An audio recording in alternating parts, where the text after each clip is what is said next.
Bhatapara block अंतर्गत ग्राम ठेहका में ग्राम वासियों के द्वारा नवदा चौक में श्री रामायण समारोह का आयोजन विगत 51 वर्षों से किया जा रहा है। इस वर्ष भी यह धार्मिक आयोजन का शुभारंभ 21 जनवरी को पूजा पाठ कर किया गया, जिसका समापन नवदा रामायण विसर्जन 30 जनवरी को किया जाएगा।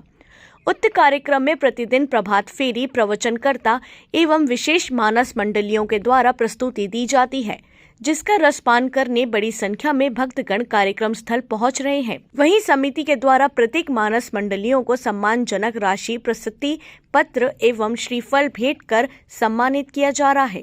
पहले जनरल चलता था, इस वर्ष जो है हमने विशेष तौलिए को महत्व दी गए, ताकि रामचरितमानस के बारे में जो मूल उद्देश्य है उसको प्रचार करके लोगों तक पहुंचाना, मतलब विशेष टोली का आमंत्रण किया गया है और इसके माध्यम से कुछ न कुछ हमारे बीच रामचरितमानस के संबंध में कैसा होना चाहिए, है ना, व्यवस्था किस प्रकार से होना चाहिए, इस प्रकार से हमने इस वर्ष नया सिस्टम जो है लागू किया है। और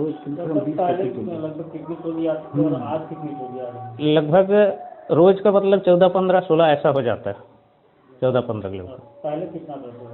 पहले जनरल में तो 20-25 ऐसा निकल जाता था। आने जाने की जो व्यवस्था रहती की व्यवस्था किस प्रकार से काम होती करते हैं? हम लोग ने उसके लिए अलग से व्यवस्था करते हैं, एक कमरा चुन लेते हैं, या आदिवासी भवन।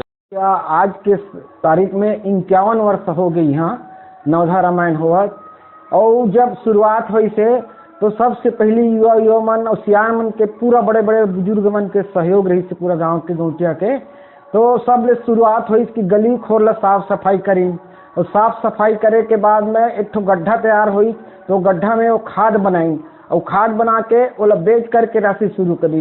दूसरा स्रोत बनाई कि अब ऐसे में नहीं बनाए तो गांव में प्रभात फेरी घूमें तो हम लोग कम से कम 10 किलो 15 किलो रोज के चावल मिला है, और वो चावल दुकान में जमा कर दें, दुकान वाले बेचे, और उसके बाद पैसा ला हमारे समिति में जमा करे।